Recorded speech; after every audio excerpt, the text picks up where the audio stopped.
ప్రియమైన దేవుడి బిడ్డలారా, పరిశుద్ధమైన గ్రంథం మొత్తము మనం చదివితే మనకు ఒక విషయం అర్థమవుతుంది.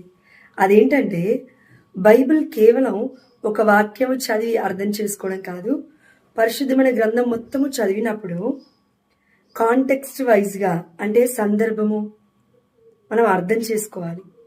అదేవిధంగా టైపాలజీ కూడా ఉంది, అంటే కోడింగ్, అంటే పాత నిబంధనలో జరిగిన విషయాలు కొత్త నిబంధనకు వచ్చేసరికి ఏదైతే పాత నిబంధనలో ప్రవక్తలు పలికారో ఆ ప్రవచనాలు నూతన నిబంధనలో నెరవేరాయి అనే ఒక విషయం కూడా మనం గుర్తుపెట్టుకోవాలి.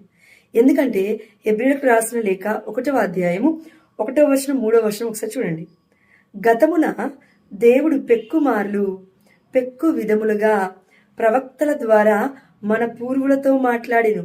కానీ ఈ కడపటి రోజులలో ఆయన తన కుమారుని ద్వారా మనతో మాట్లాడెను. ఆయన ఆ కుమారుణ్ణి సమస్తమునకు వారసునిగా నియమించెను. ఆ కుమారుని మూలముననే విశ్వమును సృష్టించెను. ఆ కుమారుడు దేవుని మహిమ తేజస్సుగా, అతని మూర్తివంతమైన ప్రతిరూపముగా ఉన్నాడు. యేసు ప్రభువారు ఎలా ఉన్నారంట? ప్రతి రూపముగా ఉన్నాడు. ఈ విషయాన్ని నీకు తెలియచేసింది పరలోకమందున నా తండ్రియే కాని రక్తమాంసములు కాదు అని సీమోను పేతురుతో యేసు ప్రభువారు చెప్తూ ఉన్నారు. అంటే దేవుడికి రూపము లేదు. ఆ రూపము ఎక్కడుంది అంటే యేసు ప్రభువారికి ఉంది. ఈ రూపం పేరే ఏమంటున్నాడు దేవుడు అంటే యేసు ప్రభువారు. అందుకే ప్రతిరూపం అనే ఒక మాట ఇక్కడ చెప్పబడుతూ ఉంది. అదేవిధంగా కొలస్సీలకు రాసిన లేఖ 1వ అధ్యాయం 15వ వచనంలో అదృశ్యుడై ఉన్న దేవుడి ప్రత్యక్ష రూపమే యేసు ప్రభువారు అని.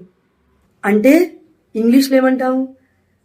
The son is the image of the invisible God.